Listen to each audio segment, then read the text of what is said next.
اللہ تعالیٰ کی ذات کے بعد اگر کوئی ہے تو وہ اس کے گمنام ہیروز اور پاکستان کا ایٹمی پروگرام۔ ملک عزیز کا ایٹمی اور میزائل پروگرام ہمارا وہ اثاثہ ہے کہ جس کی کامیابی کا سہرا اس وقت کی سیاسی قیادت سے لے کر افواج پاکستان اور کوہوٹا ریسرچ لیبارٹریز کے تمام سائنسدانوں کے سر بنتا ہے۔ دنیا آج بھی حیران ہے کہ ایک ایسی قوم جو قرضوں میں جکڑی ہوئی تھی وہ کس طرح ایسی کامیابی کے ساتھ دنیا کا بہترین ایٹمی اور میزائل پروگرام چلا سکتی ہے۔ تو اس کامیابی کے پیچھے تھا پاکستانی قوم کا جذبہ۔ ڈائریکٹلی انڈائریکٹلی پاکستان کو مضبوط بنانے کے لیے ہر پاکستانی نے اپنا حصہ ڈالا تھا، اور ہم سب کی آج کی ویڈیو میں آپ کو ایک انتہائی خوبصورت داستان سنائیں گے جس سے آپ کو معلوم ہوگا کہ پاکستان کے ایٹمی پروگرام میں گجرانوالہ کے ایک لوہار کا کیا اہم کردار رہا ہے۔ ڈاکٹر عبدالقدیر خان جب ایٹمی پروگرام میں ایک مشکل کا شکار ہوئے تو وہ کون لوہار تھا اور اس نے ڈاکٹر عبدالقدیر خان کی کس طرح مدد کی، یہ آپ کو تفصیل سے بتائیں گے۔ لیکن آگے بڑھنے سے پہلے ریڈ بٹن پر کلک کر کے اور بیل آئیکن کو پریس کر کے ہم سب کے سبسکرائبر ضرور بنیے تاکہ ایسی انٹرسٹنگ ویڈیوز آپ کو فیوچر میں بھی ملتی رہیں۔ پاکستان کا ایٹمی پروگرام 1972 میں منیر احمد خان کی سربراہی میں شروع ہوا، اور پہلا کام پاکستانی سائنسدانوں نے ایٹمی ایندھن کی تیاری کے لیے کارآمد تابکار مواد بنانے والی مشین گیس سینٹریفیوج پر تحقیق سے شروع کیا۔ یہ مشین مدھانی کے اصول پر کام کرتی ہے، جیسے مدھانی دودھ میں سے مکھن نکالتی ہے۔ گیس سینٹریفیوج تابکار مواد کو انتہائی تیزی سے گول سلنڈر کے اندر گھما کر کارآمد اور غیر کارآمد ایٹموں کو الگ کرتی ہے۔ مشین جتنا تیزی سے گھومے گی اتنا اچھا کام کرے گی۔ پاکستانی سائنسدان جی اے عالم نے اپنے طور پر 1975 میں گیس سینٹریفیوج بنا کر 30,000 چکر فی منٹ پر گھما لی۔ جی اے عالم نے پہلے کبھی یہ مشین نہیں دیکھی تھی، صرف اپنی کتابی معلومات پر اتنی پیچیدہ مشین بنا کر کامیابی سے چلائی۔ 1975 میں ڈاکٹر عبدالقدیر خان نے پاکستان کے ایٹمی پروگرام میں شمولیت اختیار کی۔ اسی سال انہوں نے جی اے عالم سے ملاقات کی اور ان کی بنائی ہوئی گیس سینٹریفیوج دیکھی۔ جی اے عالم کا ڈیزائن کام تو کرتا تھا مگر فی منٹ 30,000 چکر نہایت کم تھے۔ اس رفتار سے ایٹمی ایندھن بنانے میں بہت طویل عرصہ لگ جانا تھا۔ ساتھ ہی ساتھ ریاضی دان خلیل قریشی کی کیلکولیشن رہنمائی کے لیے موجود تھی، اور اسے دیکھتے ہوئے حساب لگایا گیا کہ گیس سینٹریفیوج کو کم از کم 60,000 RPM پہ گھمانا پڑے گا۔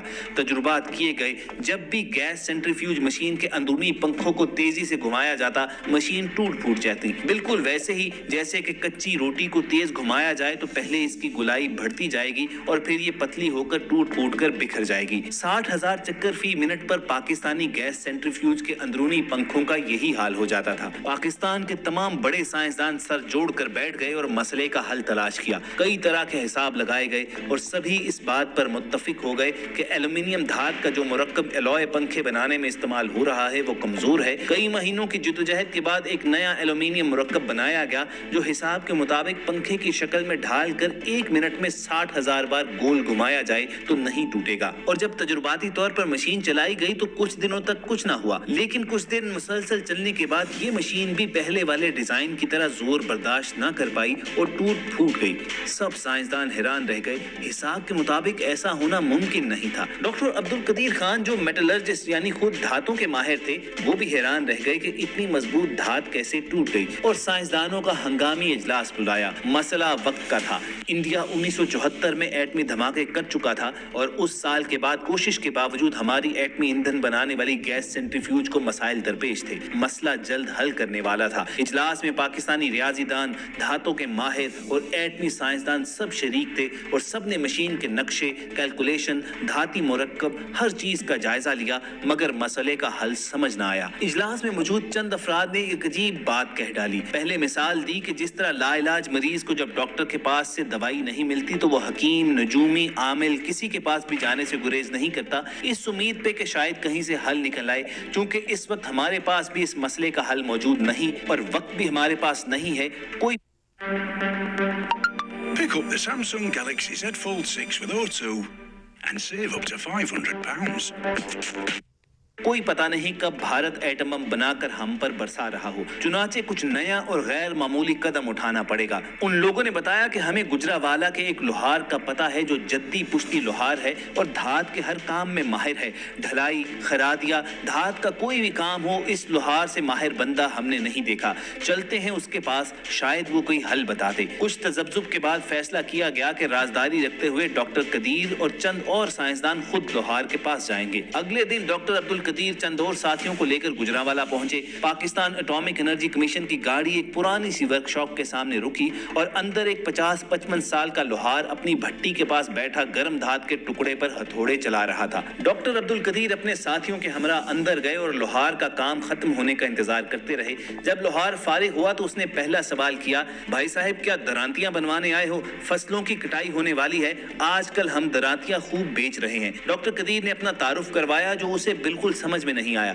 ना तो उसे एटॉमिक एनर्जी कमीशन का पता था कि क्या चीज है और ना ही पाकिस्तान के एटमी प्रोग्राम का। कहने लगा कि भाई साहब आप मसला बताओ, बस इतनी मुझे समझ आई है कि आप कोई मशीन बनाना चाहते हो। डॉक्टर कदीर ने आसान अल्फाज में उसे समझाया कि हम एक पंखा बनाना चाहते हैं जो वजन में तो हल्का हो लेकिन बहुत तेज घूमे। लोहार ने पूछा कि वैसा पंखा जो गाड़ियों के इंजन में लगा होता है? वो मैंने एक ग्राहक के लिए बनाया था, ढलाई भी खुद की थी और धात भी खुद तैयार की थी और इंजन में लगाए भी थे। मेरा पंखा आज भी चलता है। डॉक्टर अब्दुल कदीर समझ गए कि ये लोहार टर्बो चार्जर की बात कर रहा है जिसमें पंखा लगता है जो 1 मिनट में 1 लाख मरतबा घूमता है, लेकिन वो पंखा चंद मिनटों के लिए घूमता है।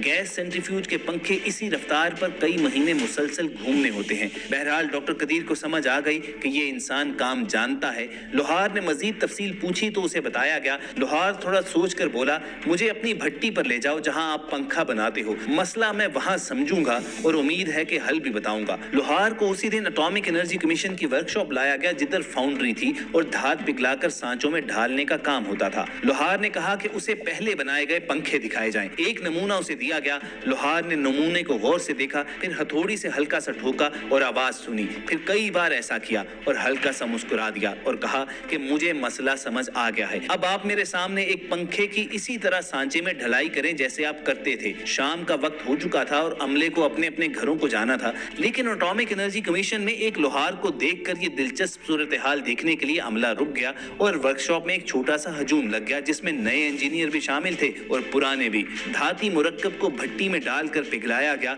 और लोहार के सामने सांचे में डाला गया। लोहार खड़ा देखता रहा, फिर बोला, मसला ये है कि आप सांचे में धात बहुत आहिस्ता डाल रहे हो ये रहा है कि सांचे में पहले जाने वाली पिघली धात ठंडी होती जा रही है और पीछे आने वाली निस्बतन गर्म धात उसके साथ जुड़ नहीं पा रही, इसीलिए आपका पंखा कमजोर बन रहा है। इसकी मिसाल ऐसे है कि मिट्टी का बर्तन बनाते वक्त कुम्हार गीली मिट्टी और खुश्क मिट्टी को मिलाकर बर्तन बनाए, मिट्टी आपस में ठीक तरह जुड़ ना पाएगी और बर्तन कमजोर बनेगा। फिर लोहार ने कहा, आप सांचे में ढलाई तेज करो, मसला हल हो जाएगा। और पंखे की टन की आवाज सुनकर ही मुझे अंदाजा हो गया था कि इसका अंदरूनी ढांचा दुरुस्त नहीं है। पिघली हुई धात को सांचे में तेजी से डालें, तमाम धात एक टेम्परेचर पर होगी और साथ ठंडी होकर आपस में मजबूत जुड़ेगी। डॉक्टर अब्दुल कदीर और वहां मौजूद तमाम इंजीनियर लोहार का तरीकाकार और महारत देखकर हैरान रह गए और बड़े एहतराम के साथ उस लोहार को वापस घर भिजवा दिया गया। धात की ढलाई की रफ्तार का नए सिरे से तायुन किया गया और फिर तेजी के साथ ढलाई से बने पंखे जब चलाए गए तो पहले 60,000 चक्कर फी मिनट पे कई दिन घुमाए गए, फिर मशीन से निकालकर लेबोरेटरी में जांचे गए।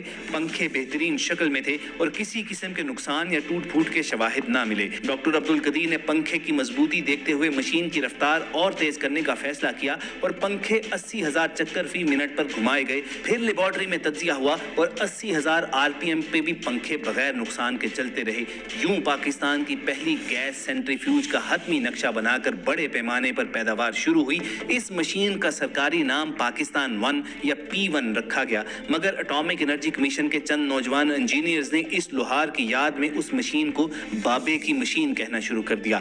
एक हुनरमंद के तजुर्बे ने मशीन की तैयारी में कई महीने का वक्त बचा दिया। सन 1978 में पाकिस्तान का एटमी ईंधन बनाने का कारखाना मुकम्मल और बड़े पैमाने पर काम करना शुरू हो गया। कतार दर कतार हजारों की तादाद में खड़ी बाबे की मशीनें अफजूदा यूरेनियम उगलने लगी। उस पाकिस्तानी गैस सेंट्रीफ्यूज के डिजाइन में बाद के सालों में मजीद बेहतरी लाकर रफ्तार और बढ़ा दी गई और आज गैस सेंट्रीफ्यूज P4 2 लाख चक्कर फी मिनट पर घूमते हैं। पाकिस्तान के तजुर्बाकार हुनरमंदों की अहम दिफाई मंसूबे में शामिल होकर उनके जद्दी पुश्ती इल्म से मुस्तफीज होने की रिवायत जारी रही। लिक्विड ईंधन से चलने वाले गोरी मिसाइल बनाने के बाद जब ठोस ईंधन वाले शाहीन मिसाइल बनाने की जरूरत पड़ी तो भी यही फैसला किया गया कि नए सिरे से तहकीक की जाए। मुख्तलिफ पुर्जे बनाने में अवाम में मौजूद तजुर्बाकार मिस्त्री, लोहार, वेल्डर और दीगर कारीगरों से मदद ली जाए। इसी हिकमत अमली की वजह से फिर शाहीन मिसाइल भी इंतहाई कम वक्त और कम लागत में बना। तो ख़वातीन हुज़रात, ये थी पाकिस्तान के एटमी प्रोग्राम में एक गरीब बूढ़े लोहार के किरदार की दास्तान जो